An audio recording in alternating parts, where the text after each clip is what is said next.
नमस्कार दोस्तों, मैं हूं काली प्रसाद। हमारे YouTube चैनल में आप सभी का हार्दिक स्वागत है।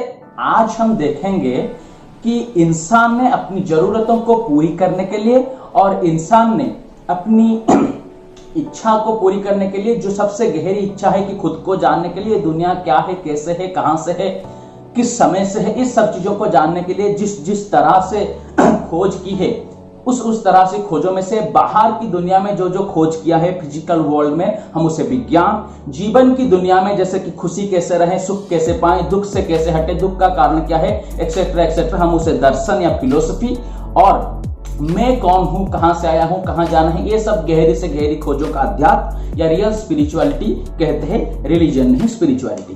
तो इन सब में से जो विज्ञान हम जिसको कहते हैं, जो बाहरी दुनिया की हमारी मैटेरियल खोज है, वो हम बहुत हद तक आज कर चुके हैं। फिर भी इंसानी दिमाग में आज भी बहुत रहस्य भरे पड़े हैं, विज्ञान की दुनिया में भी बहुत रहस्य भरे पड़े हैं। जैसे हम बेसिक से देखते जाएंगे अच्छे से।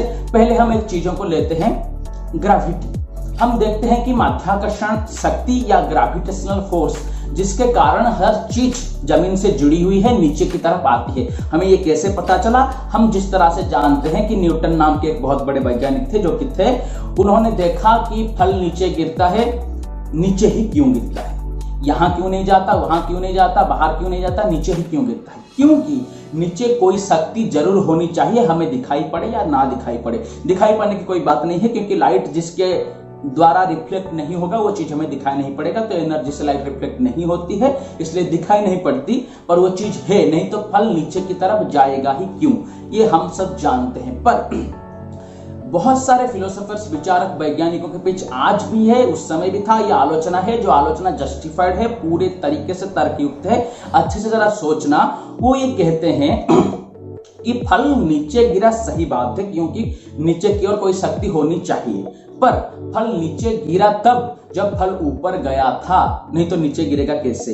फल ऊपर गया कैसे कहने के पीछे का मतलब है, हम पानी देते हैं पेड़ के नीचे, 400 फुट 500 फुट ऊपर को पानी चढ़ जाती है।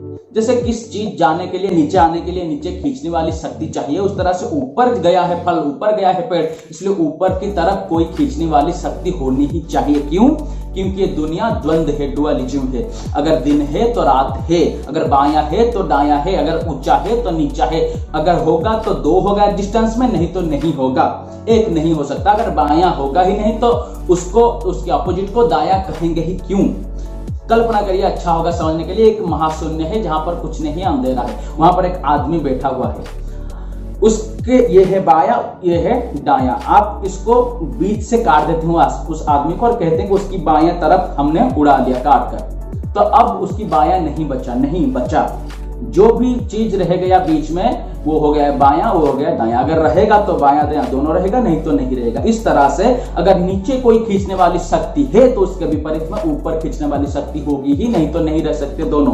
तो वो ऊपर खींचने वाली शक्ति कौन है, जिसलिए हम ऊपर बढ़ते जाते हैं, सभी चीज ऊपर की ओर चलते जाते हैं? ये पहली मिस्ट्री है, आज तक सॉल्व नहीं हो पाए है बड़े बड़े वैज्ञानिक विचारकों के द्वारा। ऐसा बहुत है। दूसरी एक लेते हैं, हमको पता है विज्ञान का एक नियम है, साइंस का लॉ, की जब तक किसी बाहरी फोर्स का व्यवहार या प्रयोग ना हो, स्थिर वस्तु स्थिर और गतिशील वस्तु गतिशील रहता है। Without an interference of any external force, the thing which is stable will be stable and the thing which is dynamic will be remain dynamic. पर जरा अच्छे से सोचिए, इस दुनिया में सब चीज गतिमान है, हम भी गतिमान है, चीजें गतिमान है, आलोक गतिमान है। जब भी ये दुनिया बना होगा, जब किसी भी ऊर्जा या एनर्जी कहे, भगवान कहे, ईश्वर कहे, विज्ञान कहे, थ्योरी कहे, ऊर्जा कहे, जिसने भी गति दिया होगा वो खुद गतिमान होकर इस संसार को गति दिया होगा। उसने या कोई एक आदमी हो, एक ऊर्जा हो, कोई भी हो, उसको गति किसने दिया? जबकि वो स्थिर था, किसी नियम के अनुसार किसी बाहरी चीज की या बाहरी ऊर्जा का उसके ऊपर प्रयोग होना जायज है उसकी गति के लिए। अगर आप कहेंगे कि उसको कोई बाहरी सत्ता ने गति दिया, तो उस बाहरी सत्ता को किसने गति दिया? नहीं तो वो गतिमान होगा ही क्यों, जबकि वो स्थिर था और बाहरी चीज ऊर्जा के बिना प्रयोग के कोई स्थिर वस्तु स्थिर ही रहेगा। तो इस तरह से इन्फिनिट रिग्रेस या आनंद चलेगा कि उसको किसने गति दी, उसको किसने गति दी, तो गति दिया किसने? ये भी आज मिस्ट्री। इस तरह से बहुत सारे मिस्ट्री दुनिया में भरे पड़े हैं, हम आगे आगे देखते जाएंगे। हमने जो देखा है आज तक की हमारी खोज में या सदियों की खोज में, इंसान चाहता है सेटिस्फेक्शन, पीस और ब्लिस, इसलिए सब खोज करता है। बाहरी खोज, जीवन की खोज और अंतर की खोज में गए हुए सभी लोगों में से हमने ये बहुत सारे देखे हैं कि जो जो अंतर की खोज में गए हैं वो सब शांति से, आनंद से भरे पड़े हैं और वो कहकर गए हैं कि दुनिया रहस्य था, रहस्य है, रहस्य रहेगा। अगर जानना है खुद तो खुद को ही जान जाए तो सब कुछ जान जाएंगे। तो इसलिए हम आगे आगे ऊपर खींचने वाली शक्ति क्या है और उसको गति किसने दिया, इसके ऊपर बहुत ज्ञानी रिसर्चर और लोगों की क्या मत है, क्या आलोचना है और क्या उसके उत्तर है बताते जाएंगे। सहयोग करते रहिए। Let's make it happen. नमस्कार।